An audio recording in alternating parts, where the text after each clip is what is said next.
Hey gang, welcome back. Another week, another episode. Tim here. I'll talk if you'll listen. Episode 59. And as always, I'm excited to be back with you all. I apologize in advance. My energy is a little low. I have not been sleeping well lately, and I tried it, y'all. I tried to get me some coffee before today's show. I even had an energy drink before today's show to try to get that energy level up. So I'm going to try to come full force as much as I can with you all. And again, I apologize in advance if the level just seems low. I'm sure a lot of you can relate, whether you're working more or you're just dealing with some other things. And I think it's just something about this time of year. You know, this time of year brings with it a lot of stress, regardless of the holiday that you celebrate. And even if you don't celebrate any of the holidays, I think there's a lot of stress that comes with this time of year, just the hustle and bustle. And one minor thing that always seems to add to the, if not stress, at least the annoyance level, is the amount of emails that I get. It starts to become a bit of a task managing my personal email, and I'm involved in certain things outside of work. So I have a lot of important people emailing me, and sometimes it just gets lost because of all the different emails that I'm getting from all of these different companies telling me to buy their stuff, if they're having a holiday sale and all this other crap that I don't really care about. And in the moment, you go, you know what, I got to unsubscribe from this. But then you forget. You are just more concerned with deleting it. And I don't know about you all. Some people can sit with hundreds or dozens or however many, in some cases thousands, of notifications in their inbox. But I can't do that. Like, my missed calls has to be blank. Text messages have to be blank. Emails have to be blank. You know, whatever gets me a notification. And if it's something that I don't care for, if I don't really care for the notification, I'll just turn it off. Now, I can't do that with certain things like email, for example, because I need to know when emails come through. And it's one minor thing. But for other people, you know, it's the traffic, it's the weather, it's just a shift in behavior for a lot of people. And I think it adds to a lot of stress. I really do, especially this year, the year that we're having. And every little thing counts. Every little thing counts. So much so that I actually wanted to key in on seasonal depression a little bit before we roll into tonight's show topic. So you all have heard me mention it, whether here or in person, or even on a quick blurb, that when I'm depressed, I don't feel motivated to do anything. And that's kind of how depression works, right? We get demotivated, so to speak, and our inspiration devolves into this stagnant state. And it's really tough to get inspired. And sometimes it blindsides you. Sometimes it's really obvious. You lose a loved one, whether, you know, literally lose them because, you know, they pass away, or you figuratively lose them because, you know, they travel away, or, you know, if they're in the military, you can't speak to them or you don't hear from them. And then you have other seasonal things that that can kind of happen that again you see coming. You see another example would be if you experience a breakup, right? If you go through a breakup, and that's kind of like, maybe you don't see it coming in the moment, but you at least know why you're depressed. The tricky part about seasonal depression is that it's out of nowhere. It always blindsides you, and it's tough to shake. And a lot of people experience it in the back half of the year during the colder months, as summer turns into fall, or as fall turns into winter. You genuinely go through this seasonal depression, and it could be a lot of different things. You know, it could be the fact that it gets darker earlier. And I know for a lot of us, especially if you're working at home, you wake up, it's brighter earlier, and you kind of get your day going. Your home space is your workspace now. And by the time you're getting off, or even before you get off, it's really, really dark outside. It kind of gives you that feeling of the day is already gone, and you're like, wow, the day went down the drain already, and I didn't even get off of work yet. It can kind of feel that way sometimes. So it you're not the only ones that go through this. I did want to shed a little bit of light on that, so I'm going to get into that in a second. But just a few updates, some quality of life updates, and just to keep you on the loop. So first things first, this is a personal. It has nothing to do with the show, but as you all are my extended family, I wanted to keep you in the loop. So the first thing is, so a buddy of mine, and I'm not necessarily going to mention the app that I use on this platform because the app isn't paying me, and I don't want to give them any free advertisement. But feel free to hit me up, and I'll tell you what app it was. But a buddy of mine has some really cool pictures up, and he has them in tiles. So, and that's TILES, tiles. And I went over his house. Actually, my lodge brother went over his house, saw the setup, always admired it, thought it looked really cool. But me personally, never really been a picture guy as far as hanging them up and displaying them goes. Of course, I'll post things on social media. I'll share things back and forth via text message, and obviously I'll take pictures while we're out and things like that. And I like to pull them up and look at them every now and again, but I never been that hang up a picture type of person.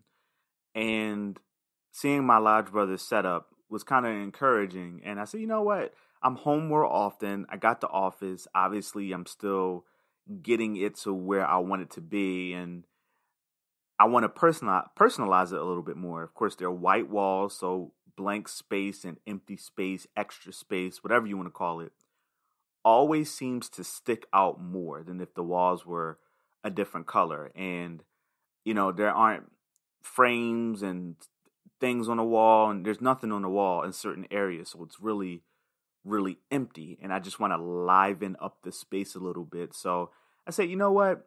F it. Let me go and get some pictures. And I asked my buddy, well, hey, I really like those tiles, that checker style.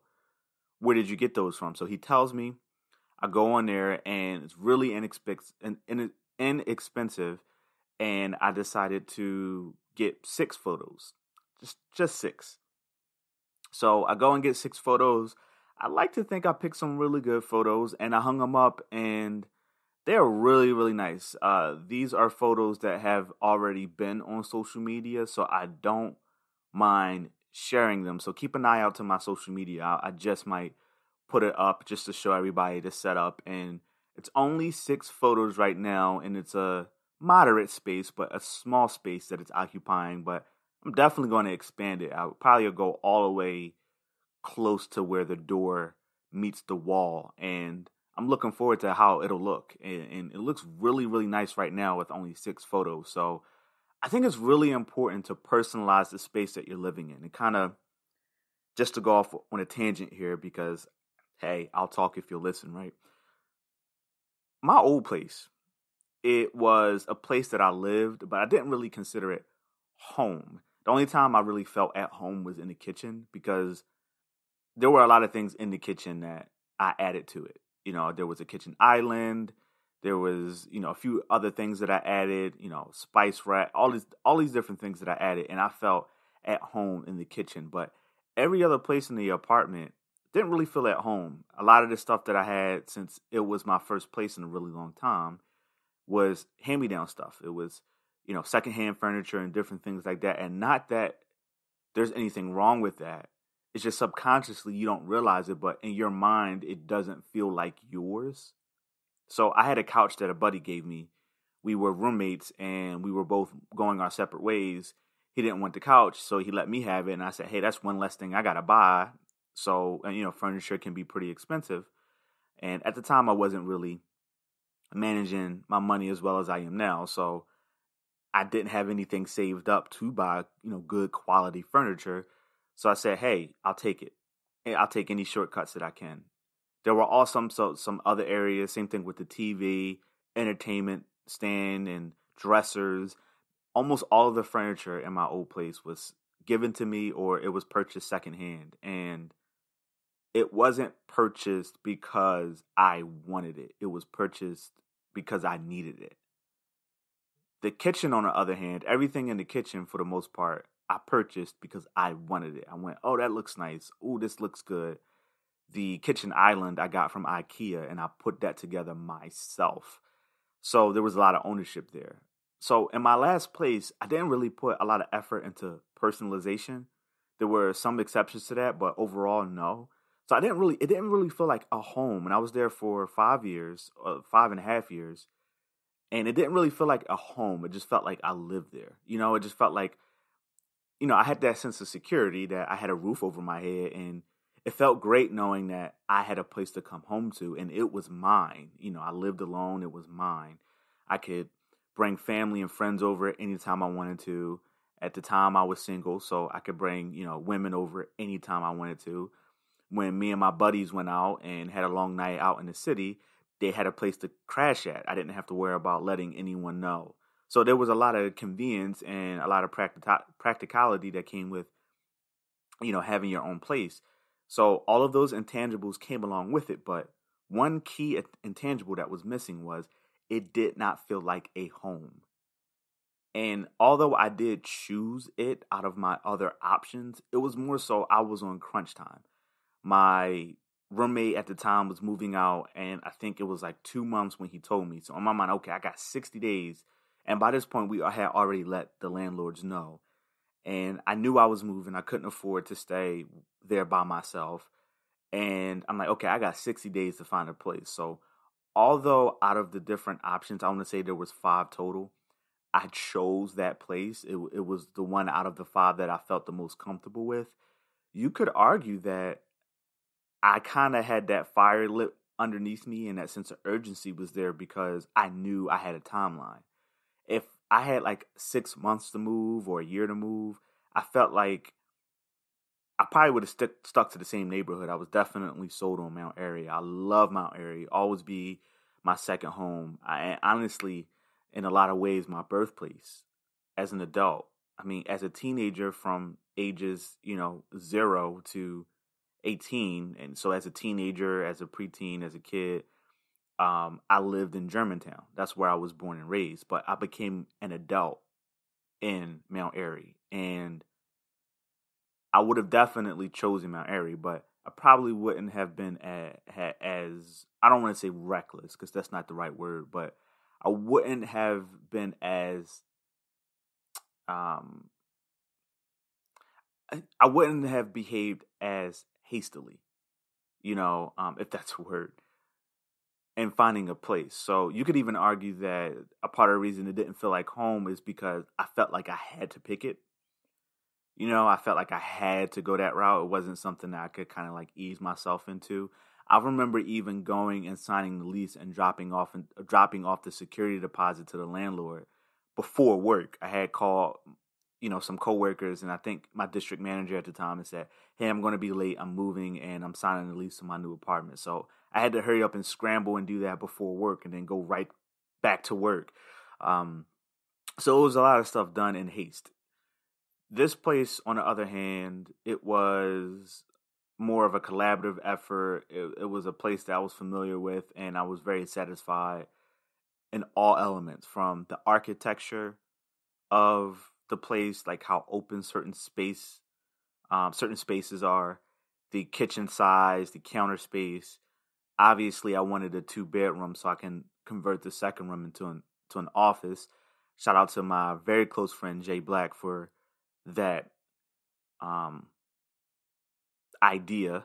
So he turned his living space into an office before he got his new place, and that was inspiration. And I knew the long-term goal for the show, so I knew I wanted the second bedroom. And before I even started personalizing this space, it felt a little bit more like home. Now, I thank my girlfriend for a lot of that, for adding that intangible element there, but honestly, it was more of taking ownership of the space. And this quarantine has been a blessing in disguise in a lot of different ways for me personally. I'm not going to speak for anybody else, and I know there are a lot of extroverts out there, and I know there are a lot of people who don't like being told that they can't go anywhere. I know there's a lot of you out there, but who might scoff at that comment. But me personally, in a lot of ways, it's helped. It's definitely helped me reflect on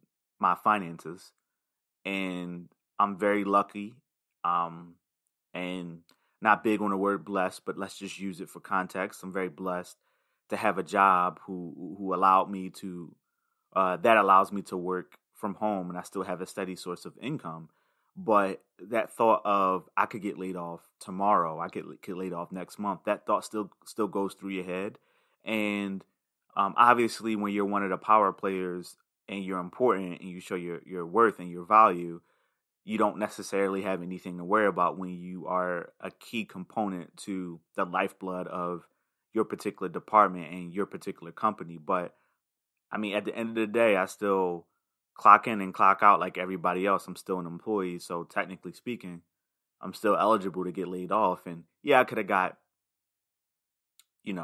unemployment and all of that. But for all intents and purposes, that thought did go through my mind. I'm like, I could get laid off. I could be out of a job. So really allowed me to take a step back and look at certain things. And one of those things was ownership and personalization of your living space.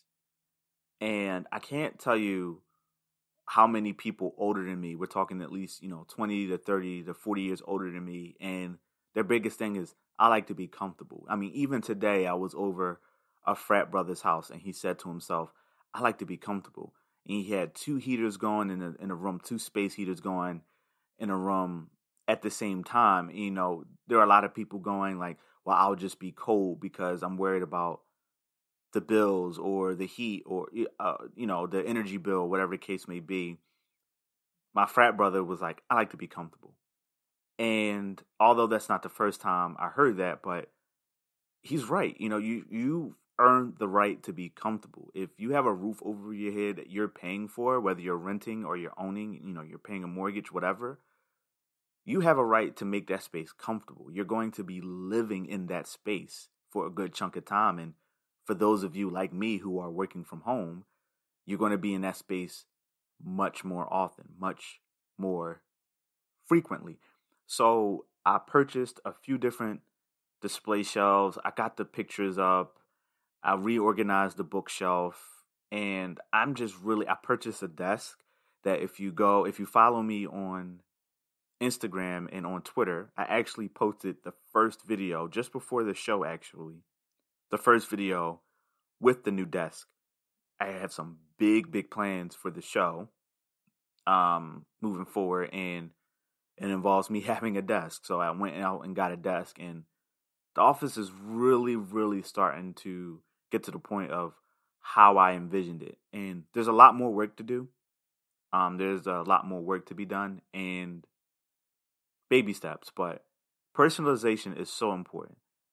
A lot of the men out there, I know you're listening, you got your man caves. It's really important for you to have a man cave. My brother, my biological brother, reached out to me today, showed me a picture of his man cave, his setup. TV's mounted on the wall, all of the systems up underneath it, looks beautiful. And, to the women out there listening, you have your personalized spaces, whether you buy photos and pictures and hang them up, whether you have a garden that you put a lot of effort into, whether you knit, whether you craft, whatever, regardless of what you do, you have your space and you personalize it, and it adds to the atmosphere and makes it that much more exciting. My girlfriend said to me the other day that she wanted to come in here and lay down while I played the game because the office is just comforting. And that made me feel good, and I agree. The office is a comfortable place to be. So whether I'm working in here, doing my 9 to 5, or when I'm sitting back and playing the game or watching TV, or whether I'm recording videos or recording a show, this is a comfortable space. And who knows, maybe 2, 3, 4 years after doing the same thing, I'll get a little bit tired of it. But in a day and age, especially in 2020, where you're doing the same things all the time and you can't shake up the monotony because of the pandemic, it's really important that you rearrange your living space in different ways. It makes it feel like a brand new placed in a brand new space, and it almost reinvigorates you and re-encourages you to be in that space. Hey, look, I'm a gamer. You give me a TV, some electricity, and a game system, whether it's an Atari or it's an Xbox One X, I'm going to be happy. But at the end of the day, do the bookshelves and display cases and shelves and photos and the desk, does it make it more comfortable? Absolutely. So all that to say this, everybody. Put effort into the space that you stay in, whether it's a car, whether it's a house, whether it's an apartment, wherever you spend a lot of your time in, or at, personalize it. A little bit of personalization can go a very, very long way.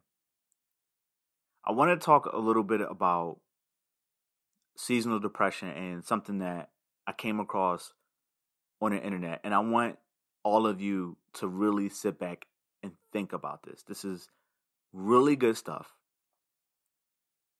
So I decided to just literally Google seasonal depression and wanted to take a look at a few different things. And one thing that came up is something called seasonal affective disorder, abbreviated as SAD, S-A-D.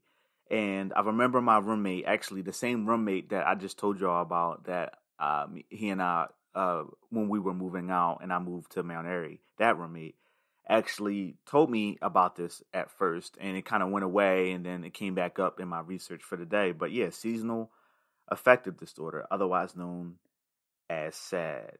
So where I'm at right now is the Mayo Clinic's website, and it talks a little bit about seasonal affective disorder. So let's go ahead and give a brief overview of what it is. And I'm reading this directly off of the website here. And I want you all to think about those times that you've been depressed or sad out of nowhere. And maybe this has something to do with it. So here's a brief overview. And it goes: seasonal affective disorder, or SAD, is a type of depression that's related to changes in seasons.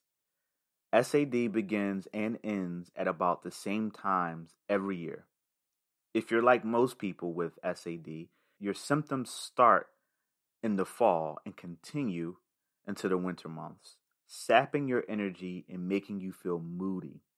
Less often, SAD causes depression in the spring or early summer. Treatment for SAD may include light therapy, it says here phototherapy, medications, and psychotherapy. Don't brush off that yearly feeling as simply a case of the winter blues or a seasonal funk that you have to tough out on your own. Take the steps to keep your mood and motivation steady throughout the year. Then it rolls on over to the symptoms.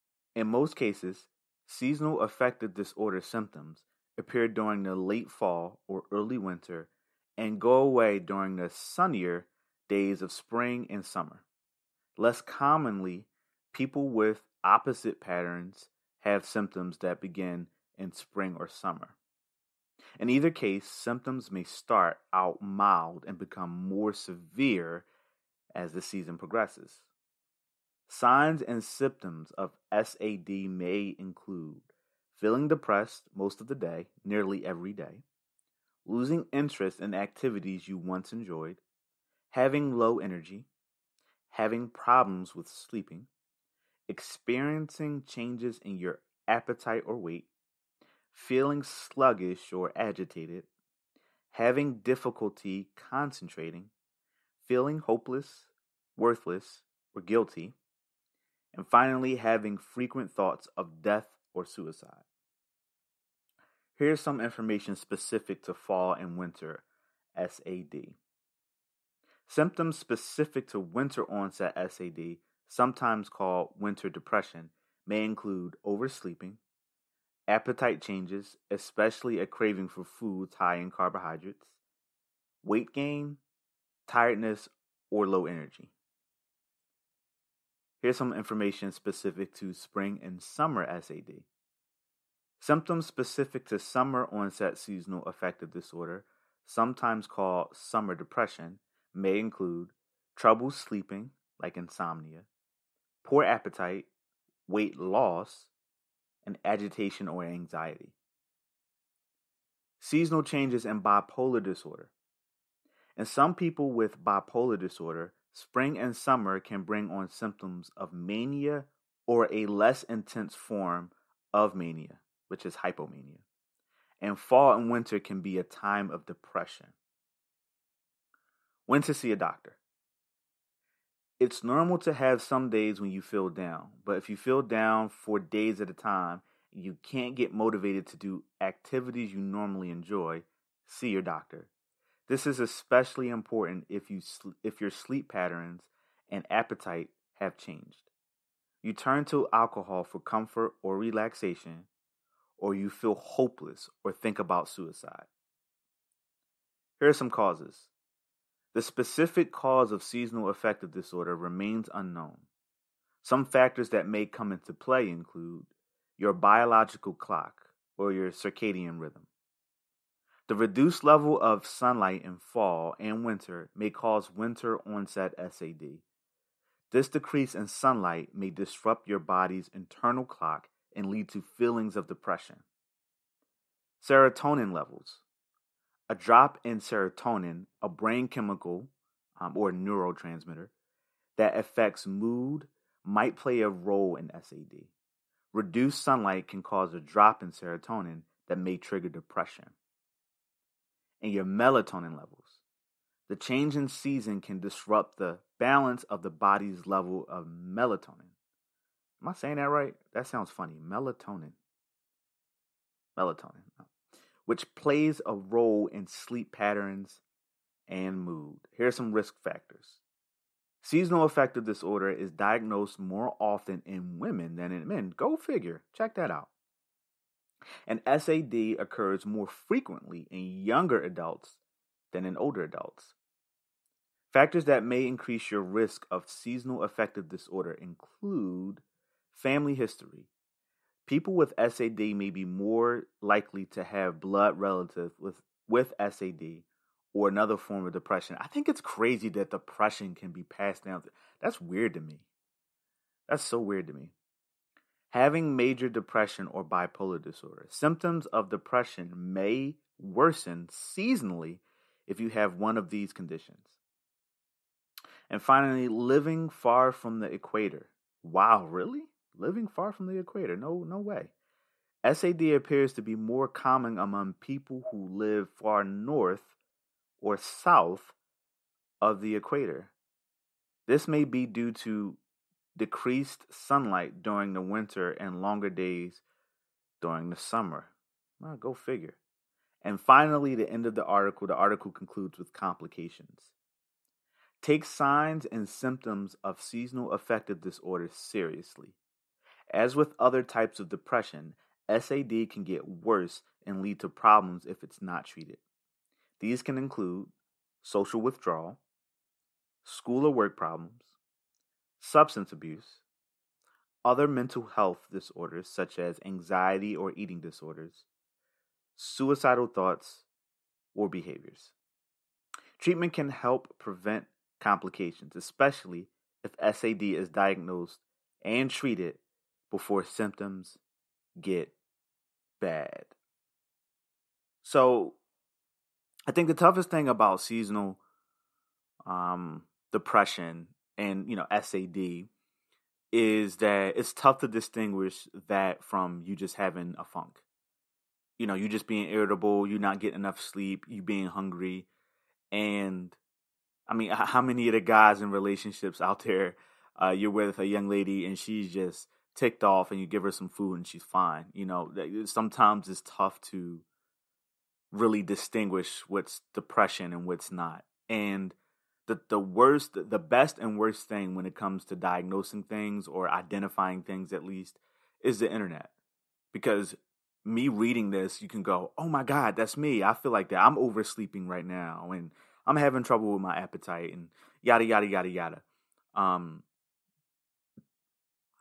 How do you know that that's seasonal affective disorder, or if you just are having metabolism issues, like your metabolism is changing because you're getting older or something along those lines. So it's really tough to distinguish and identify. So just like the article said, one key piece in the article that can probably get swept underneath the rug if most people read this, but should really stand out is if you find yourself in a funk for days at a time, you really should reach out to a doctor. A lot of insurance companies offer telehealth services where you can bring up an app. For me, it's a app called Teledoc, and it's just like visiting the doctor's office, except for it's virtual. You're not physically going, which actually is way more efficient in 2020, right? With a global pandemic going on, or at least a countrywide pandemic going on. You definitely want to take a look at telehealth and other telecommunication options. So that's just me. You know, I try to use this platform to educate people and bring things to everyone's awareness. So at least plant that seed to get you to go investigate. And again, you're not in this alone. I always like to say, if there's an article about it, that means somebody somewhere has gone through it, just like you have gone through it and or are currently going through it right now. So definitely check that out. So I'm going to take a quick break. I'm going to try to get some more caffeine in me to keep my energy up. And then we're going to come back and roll in to tonight's topic. Stick around. I'll be right back. Hey, everybody. Welcome back. Thanks for sticking through the break. So, social media. If you've been following me on social media, then you probably had a clue on what tonight's topic was about. If you aren't following me on social media, I highly encourage you to do so. Just like exclusive content gets posted to the YouTube channel, exclusive content goes up on the Twitter and Instagram feeds. I like to use different platforms in different ways, especially because I want to make it worth your while. If you are subscribed to the YouTube and you're going to see everything that goes up on social media and you're going to hear everything that happens every week on the show, then it kind of makes it pointless to subscribe to different areas, right? I want to make sure I mix it up, and I like to think that different parts of my social media showcase different sides of me, different sides of my personality. I use Twitter to just have those random thoughts, right? Those random thoughts that you want to say out loud and you just kind of want to put out there in the universe and just to get some feedback. I also use Twitter for my polls. I use Instagram to kind of like share my personal space with y'all. I'll post photos of the show. I'll upload videos about the show on there. And it's another way for me to interact with you all personally, especially via the stories. I find that a lot of you interact with stories. I put one story up the other day, and in less than 24 hours, it had 85 views. I think that's an awesome tool to use to interact with people. And finally, you got, for me, YouTube. YouTube is another cool way because just like Spreaker, if you listen to the show on Spreaker, YouTube is a very unique platform in the sense that you can comment right underneath the episode. If you listen on Spotify, and shout out to Spotify, not taking anything away from Spotify or iHeartRadio or Apple Podcasts, however you choose to listen to this, not taking anything away from any of those platforms, you can have a thought. I know personally, not everybody has the luxury, and I know you're probably tired of hearing about Chuck right now, but my buddy Chuck or Ryan or whoever else, not everybody has, or even my girlfriend, that has the luxury of reaching out to me right away. And they can text me or call me. I actually had Chuck text me a meme. He said, in reference to the topic of your last show, when I spoke about the vaccine and people being hesitant on taking it and yada, yada, yada. He was able to reach out and send me a meme and text and have a conversation about it. Not everybody has that luxury. And more importantly, even if you are somebody who has that luxury, you could have a thought right then and there, and by the time the episode is over, completely forget. You could completely forget about that thought that you had, like, oh, I want to have a comment, I want to, have this thought. But when you take people like, EJB Travels and Asher and whomever else listens on YouTube. And for those of you who choose to listen on Spreaker, it's a really unique opportunity because you can actually put your thoughts down real time. And I actually read them. As I mentioned in the past, I'm not this big shot who has to hire a team that manages social media accounts and social network accounts. I actually go and see. Now, I have no haters yet. So I guess I didn't really make it yet. You don't make it until you get haters, I guess. But when people comment directly on YouTube to that show's episode, you can get feedback specifically on that episode, which I think is great. So I try to use all my social media in different pieces. And in a way, I find that the different platforms, now I don't have a Snapchat, but from what I've seen, I imagine it's very similar to the Instagram reels that have popped up that I may even try to dabble in the near future. But, you know, different sides of a person's personality show, and you can kind of make certain educated guesses about what this person is trying to convey. And believe it or not, I think you can even see what matters most to the person, even if it's some insecurities through their social media. You almost can kind of look at social media as a person's split personality. I had one person catch an attitude, not with me, but I've seen them catch an attitude and said, don't judge me based off of my social media platform, because that's not all that I'm about. I think that is very misleading, because you can say that about any area. I mean, you shouldn't judge a coworker purely based off of them being your coworker. You can't judge a family member purely off of how they were at the family barbecue or cookout. You can't judge a friend the way that you would have judged that friend if you lived with them. How many of us have had a friend or a partner or, a romantic partner, whomever, where you were not living together and then suddenly you were? Now you see a different side of them. Everybody has a different side of them. Nobody sees 100% of a person unless you're in a unique position where you're involved with that person in more than one area. You're living with that person. That person is in a social organization with you, whether it be a fraternity or a nonprofit, whatever the case may be. You work with that person. If I didn't say it already, you live with that person. That person's a family member. If you're around this person, you're friends with them on social media, then you get to see all sides of them. But most of you don't have that opportunity, that burden or that luxury, because depending on what side of the fence you look at it, it's either a burden or a luxury. So I think it's fair to judge somebody off of their social media, just like I think it's fair to judge them as a coworker. I think you see a healthy dosage of them, of that particular side of them. And I think if somebody is like a kind-hearted individual, if somebody is a class clown, if somebody is business-oriented, if somebody is toxic, I think you're going to see that regardless of what platform you choose to look at them, whether that be at work. If someone is lazy at work and they don't give 110%, I can take an educated guess that they're that way in at least one other part of their lives. I mean, who knows? Maybe they pay their rent on time. Maybe they pay their bills on time. They could be an awesome parent. So maybe it's like night and day between their work ethic and their life ethic, them being a parent.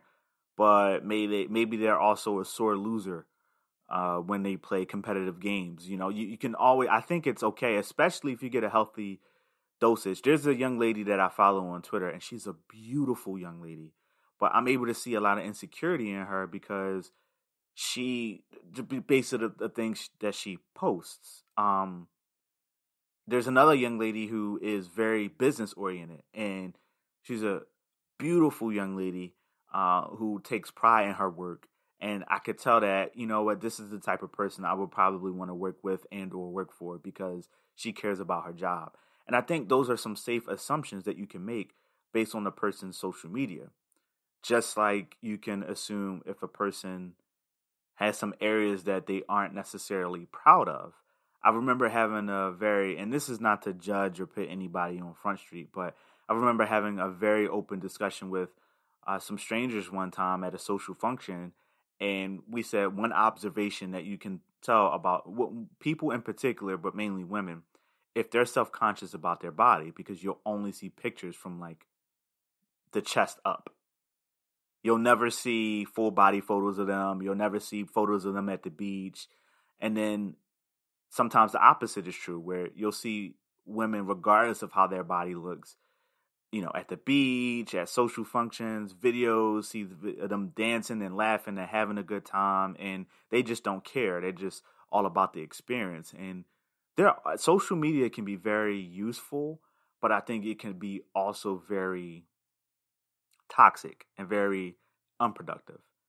And I want to touch on a few different articles that I'm going to get to in just a second about what the experts, or at least with what some studies have said about social media. But before I do, I want to give my unexpert, or unprofessional opinion, my non-expert opinion and viewpoint on what social media means to me and some of the pros and cons. So I could go on and on and on, but I'm going to try to stick with 3. And I did not think about this before the show, so this is all off the top of the head.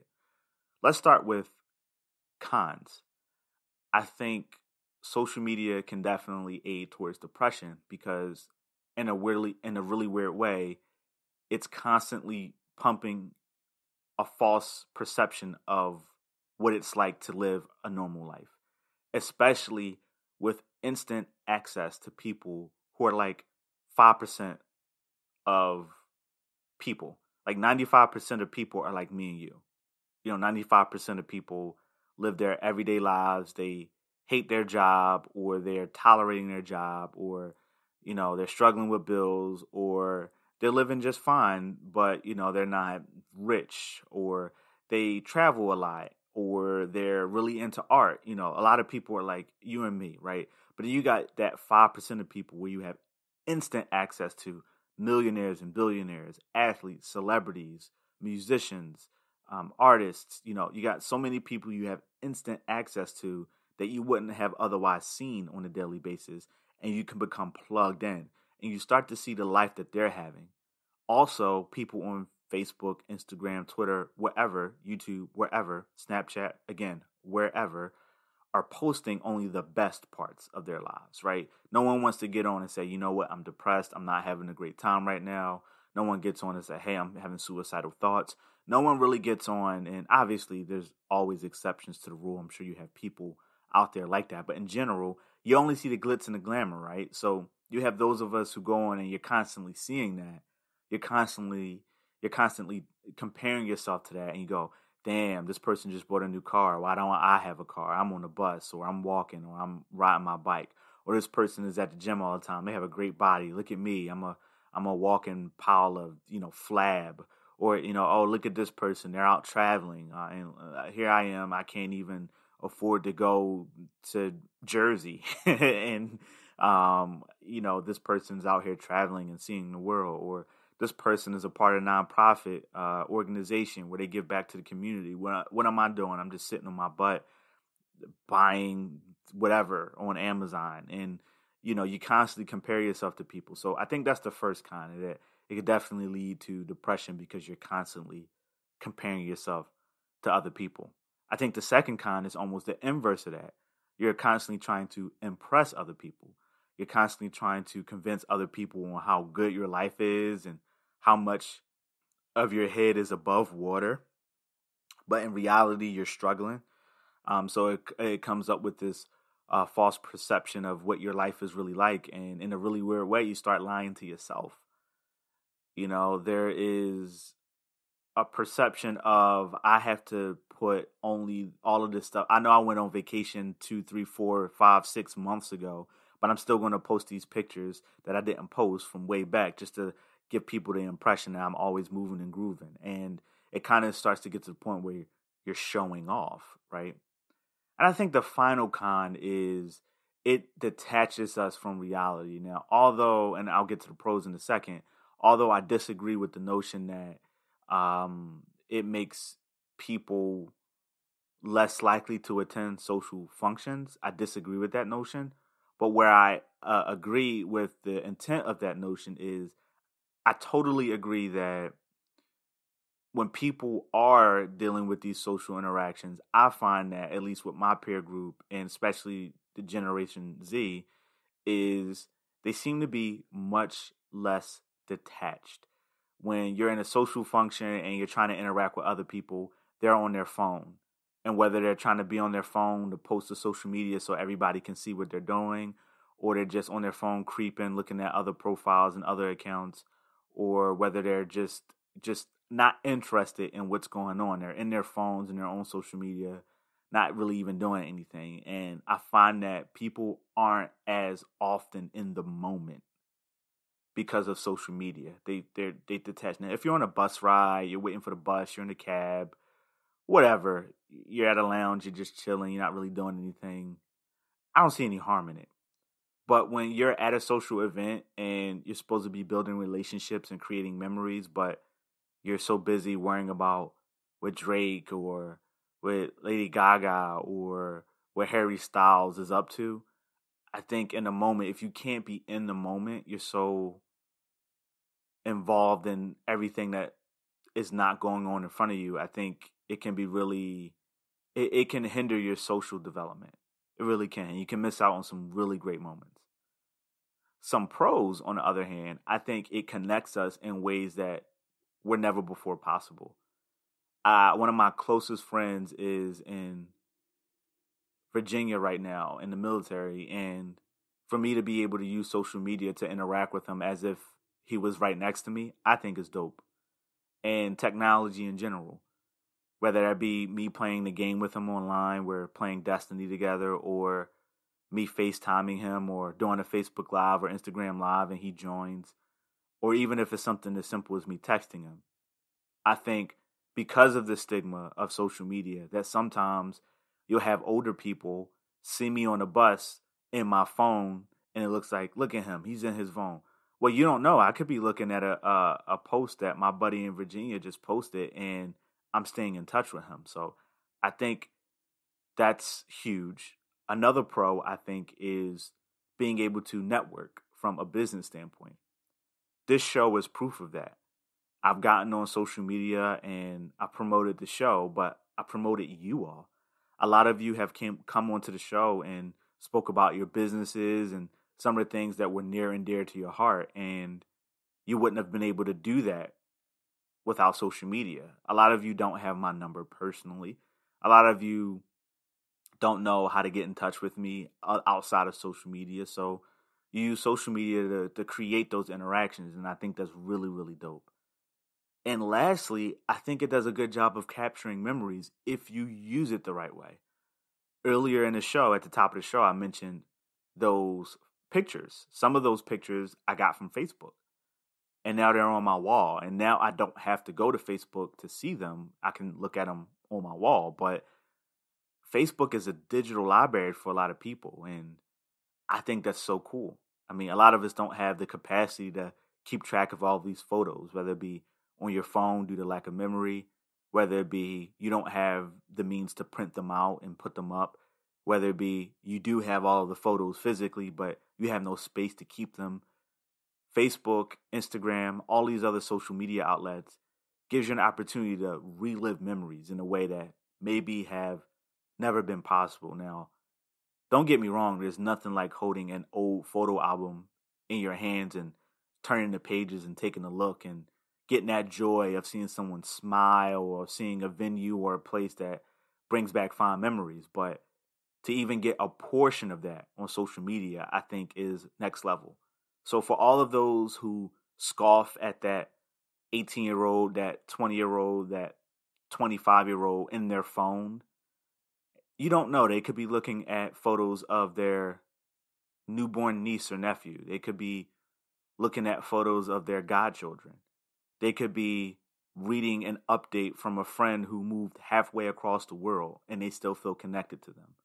Social media can be very beneficial. It's allowed me to get in touch with people who don't even live in the country, and I think that's huge. When I take a look at some of the comments I've received from some of you who listen, I just think like, wow, if this was an old school radio show back in the day, they'd either have to call in or write into the show. Now they can literally just pull out a literal supercomputer in their pockets, access me anywhere in the world, and interact with me on multiple levels. And I think that's super dope. So social media can be really, really toxic. I think Twitter takes the cake. I think Twitter is the toxic kingdom. I think it's really hard to be positive on Twitter. I try to surround myself with positivity. And honestly, it wasn't for the fact that I try to stay plugged into sports and the podcasting community, I probably wouldn't even have a Twitter. But Twitter is really toxic. But I think each platform has a really cool benefit and upside as well. Speaking of social media in particular and how you all feel about it, as always, I did another poll. And hey, if you're not participating in the poll, tell me why. I would love to know why. There is a huge opportunity to interact with me and to get your thoughts across on the show by participating in the polls. And I think that's a really dope way to see what you all feel like and what you're thinking about. So I did another poll about social media in particular, and I asked you all, between Facebook, Instagram, Twitter, and YouTube, which platform do you think people front the most on? What do you think, which platform do you think people show off the most on? And the response was overwhelmingly one-sided, and one platform took the cake. And even if you didn't get a chance to see the poll, I'm sure a lot of you probably can already take an educated guess on which one won. But I'll be revealing the results of that poll at the end of the show. I really want to share what some experts think about social media and its impact on each age group, and more in particular, Generation Z. I'm going to take a step back, I'm going to pay some more bills, and I'll be right back. All right, so let's take a look at what some experts say about social media. So I found this study or this infographic about social media that I thought was pretty cool. And I skimmed this, but I did not read it in its entirety. So I'm going to read this live now, and I want to share this with you all because I thought at least some of the information that I scanned over was pretty cool. So this is on, I'm probably going to butcher the name of this website, Oberlo, Oberlo, Oscar Bravo Echo Romeo Lima Oscar. And I don't know what they do. I have no idea about this website, but they posted this and I thought it was pretty cool. So starting with one, I think it read off a few different facts on social media. So starting with one, how many people use social media? So apparently the daily active social media users is 3.5 billion social media users. 3.5 billion with a B. That is crazy to me, which equates to about 45% of the known population. We're talking almost half of the Earth's known population. And I say known because they probably didn't count the people of Atlantis, right? Known population uses social media. And I think that is next level. You know that everybody, that's why you can be so shocked and surprised when somebody doesn't have a particular social media account. And I know one of them. I know a person who doesn't have a social media account. Now, I don't know what they classify as social media. You can even argue that video game systems in a way is like that because it still connects you. It's at least like social networking. There are a few different types of social media. You got social networking, which is like Facebook and LinkedIn. You got microblogging, which is like Twitter, Tumblr, stuff like that. You have photo sharing, which is Instagram and Pinterest, those types of platforms. And then you have video sharing, which is Snapchat and YouTube. I think you can kind of group video gaming into at least social network and maybe video sharing. I know Xbox does and PlayStation does in particular, you can post photos, you can share videos and clips of your gameplay. There's stuff that kind of also bleeds into video sharing when you got video game streaming platforms like Twitch and YouTube gaming and those types of platforms. So you could even argue that, hey, even if you don't have a Facebook, Instagram, the typical social media type platforms, if you have a video game system and you're playing online, that's a form of social networking or video sharing. So there's that. The article goes on to say, the usage of social media around the world is ever increasing. It's without a doubt one of the most popular online activities that users engage in. Social media statistics from 2019 show that there are 3.5 billion social media users worldwide, and this number is only growing. That equates to about 45% of the current population. One of the reasons for this high usage of social media is because mobile possibilities for users are continually improving, which makes it simpler by the day to access social media, no matter where you are. Most social media networks are also available as mobile apps or have been optimized for mobile browsing, making it easier for users to access their favorite sites on the go. Yeah, I just want to comment on that real quick. I remember, for a period of time being on YouTube and Facebook on an actual computer more often, and to take it way back, even MySpace, being on MySpace and Black Planet, like these other websites on an actual computer, like a desktop. And slowly when internet browsing and mobile browsing really started to come out on phones, it was real clunky. It was like certain images wouldn't load. It was like incompatible. And then slowly the app started to roll out, but you still preferred the desktop version. And even in some options, some websites, it said view desktop version. You click on that, it was much better. Now some sites actually look cleaner and simpler, more streamlined on a phone, on a mobile device like a tablet. And more users, I'm sure, use, like Instagram doesn't even, maybe it does now, but I remember for a period of time, Instagram didn't even have a desktop app or a desktop version. You had to access it on the mobile app. Like when you went to Instagram.com, it like jumped you to the Google Play or the App Store and had you download the app if you didn't. Now I think that's changed, but I remember at one point in time it was like that. So that just goes to show you that mobile browsing and mobile accessibility has come a long way. Here's point number 2. Facebook is the market leader. Well, no surprise there. Facebook remains the most widely used social media platform. Roughly 2/3 of U.S. adults, or 68%, now report that they are Facebook users. That's no big surprise.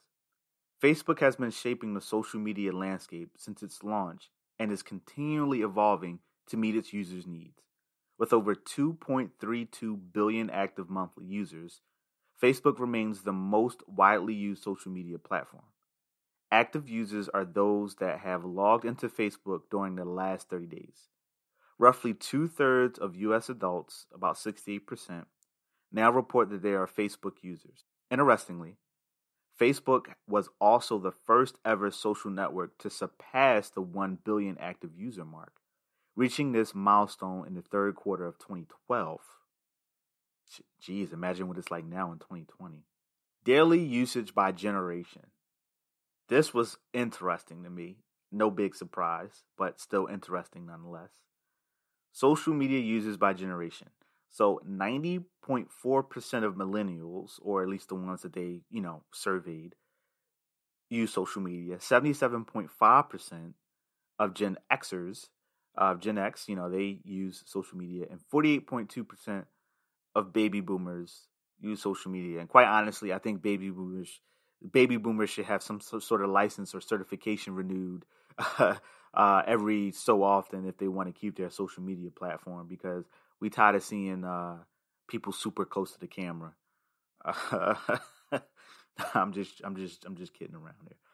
Social media usage has been broken down by eMarketer and the results by generation are interesting, to say the least. To break it down, 90.4% of millennials, 77.5% of Generation X, and 48.2% of baby boomers are active social media users. Millennials continue to be the generation with the highest use of social media and also the broadest access to smartphones. Gen X, on the other hand, are more likely to be using tablets. Lastly, baby boomers are also bridging their gap with technology and are increasingly becoming more familiar with social media platforms. How much time do people spend on social media? An average of 3 hours per day is spent on social networks and messaging.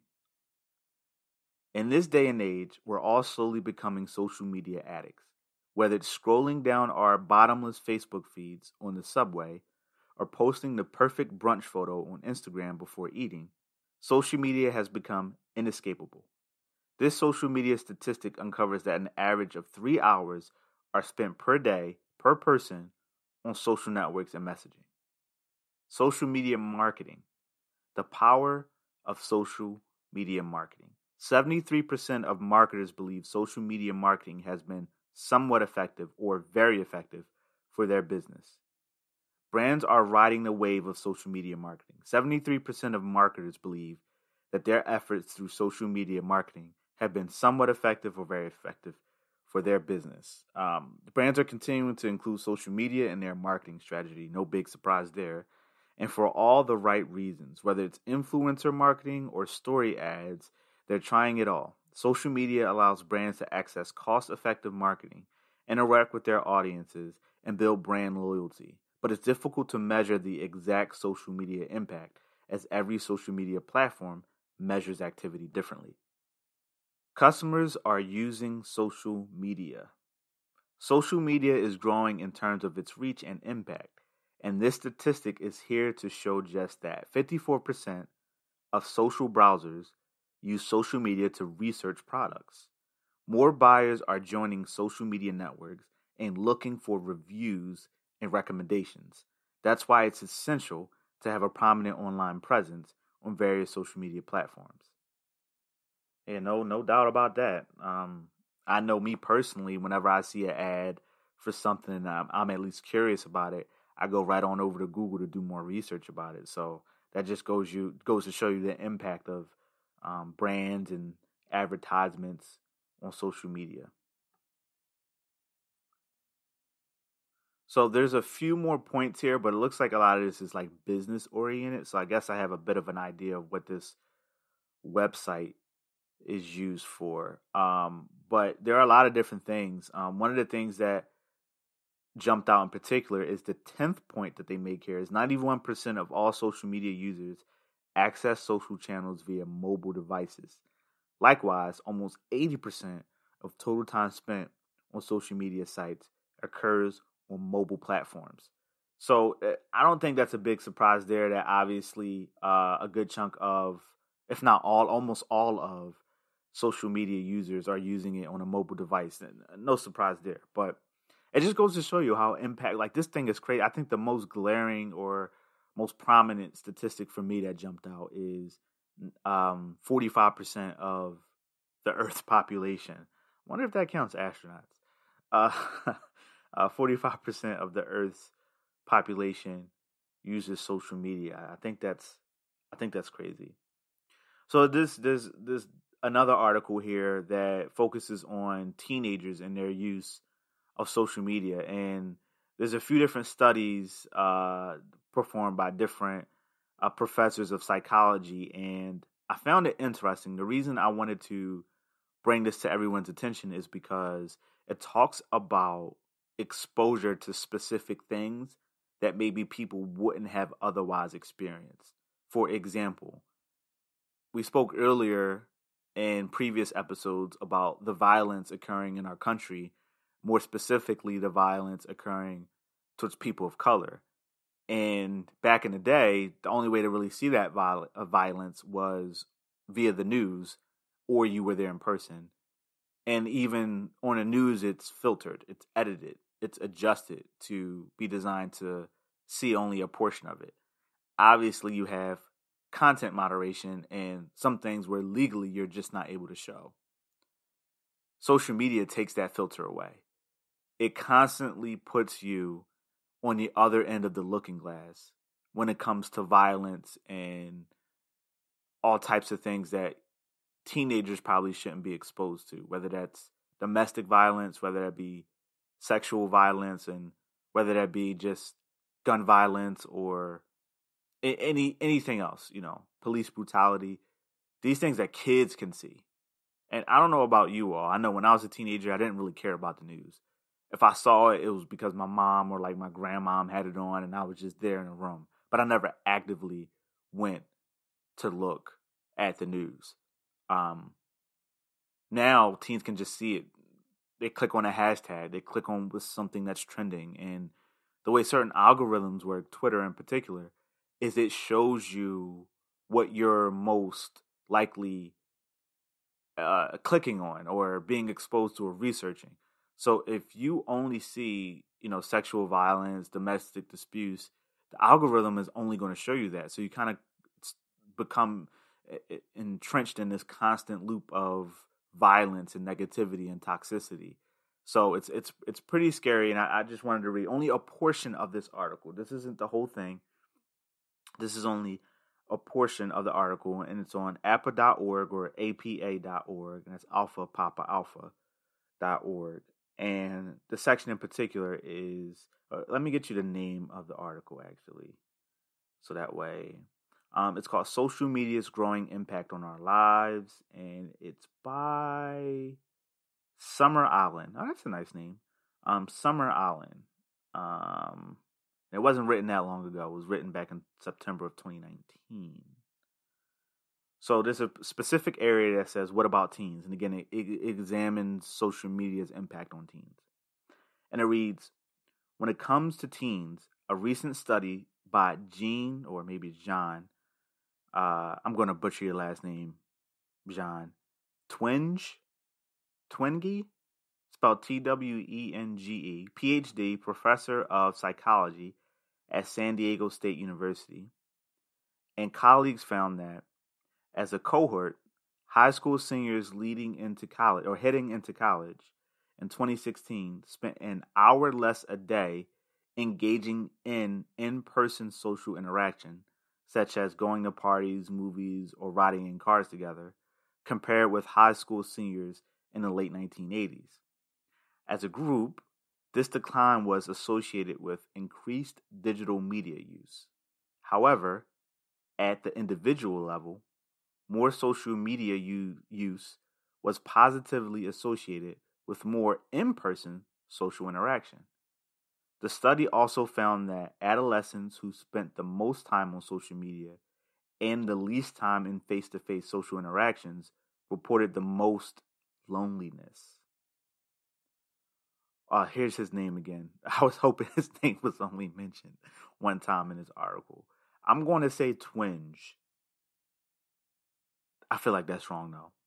While Twenge and colleagues believe that overall face-to-face interactions among teens may be down due to increased time spent on digital media, Hall is another psychologist that was mentioned earlier in the article, says there's a possibility that the relationship goes the other way. Hall cites the work of Dana Boyd, PhD, principal researcher at Microsoft Research, and the founder of Data and Society. So Boyd says that it's not the case that teens are displacing their social face-to-face time through social media. Instead, she argues we got the causality reversed. We are increasingly restricting teens' ability to spend time with their peers, and they're turning to social media to augment it. I just want to jump in real quick and say that, like, that's a really good point. Like, but also it's much easier. I think it's an ease of access thing. In a world where teens may not have cars, or their parents aren't willing to take them places or get them certain things or buy them tickets to events or whatever, they can just go right on social media and interact with their friends or whomever. So I think it has a lot to do with ease of access, but she makes a pretty good point. I know back in the day, when my mom forbade me from going outside for whatever reason, whether it was too late, she just didn't want me to, I was on punishment, whatever the case may be. I tried my best to find ways to still interact with them, and luckily my mom didn't really know much about Facebook, and for me it was Facebook. I'm sorry, not Facebook, MySpace. But the article goes on to talk a little bit more about that, but I wanted to jump ahead and key in on a specific area where it talks about risks of expanding social networks. So again, I'm not going to read this in its entirety. There were just certain key points that I wanted to touch on. So this particular section says, social media benefits teens by expanding their social networks and keeping them in touch with their peers and faraway friends and family. It is also a creativity outlet. In the Common Sense Media report, more than a quarter of teens said that social media is extremely or very important for them of expressing themselves creatively. I think that's really important. I have a little cousin, in fact, who gets on social media multiple times a day to just dance. He's a great dancer. He loves to dance. It's how he expresses himself. And he gets on social media to be creative. He also gets on social media to share just time with his family, time with his friends, and broadcast some of his video gaming. And it's really cool because it allows him to express himself in a way that maybe otherwise he wouldn't have been able to if social media wasn't around. So I think that's pretty cool. The article goes on to say, but there are risks. The Common Sense Media survey found that 13% of teens reported being cyberbullied at least once, and social media can be a conduit for accessing inappropriate content like violent images or pornography. Nearly 2/3 of teens who use social media said they often or sometimes come across racist, sexist, homophobic, or religious-based hate content in social media. And again, the article goes on, and I didn't want to spend too much time on it, but I encourage everybody to read it. The article goes on to say how social media impacts the cognitive development of teenagers. And the most important part that stands out to me, honestly, is the exposure to some things that maybe teenagers shouldn't be exposed to. Now, one will argue it is important to increase exposure level for certain things because you don't want people living in the fantasy world, right? You want to let them know that, hey, not everybody out there likes you. Not everything out there is, rainbows and fairy tales. There are people out there who don't like you just because of how tall you are. There are people who don't like you just because of the color of your skin. There are people who don't like you just because of where you're from. There are people who don't like you just because of what you represent to them. And you could make that argument.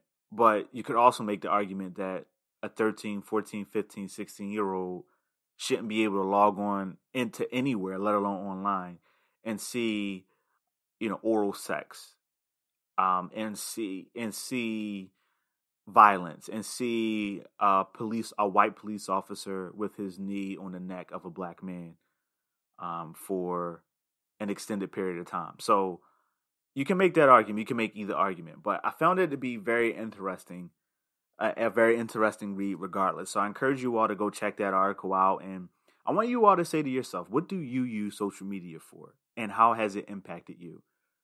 Earlier, I mentioned pros and cons. Which side of that coin do you fall in? I had a thought to myself, and I kind of laughed because back in the day, and I'm sure a lot of millennials and Gen Xers can relate to this in particular, but back in the day, our parents and grandparents sat on the porch just to watch, just to people watch and be nosy, to be in other people's business. And we never really could get that. We never get, why are you sitting on the porch? We really only ever hung out on the porch when, we were on punishment or on a curfew and we couldn't leave the porch, or we had friends over and maybe we couldn't have them in the house, so we just hung out on the porch and talked, or it was a family event, a cookout, a block party, something along those lines. But we never just sat on the porch to watch people.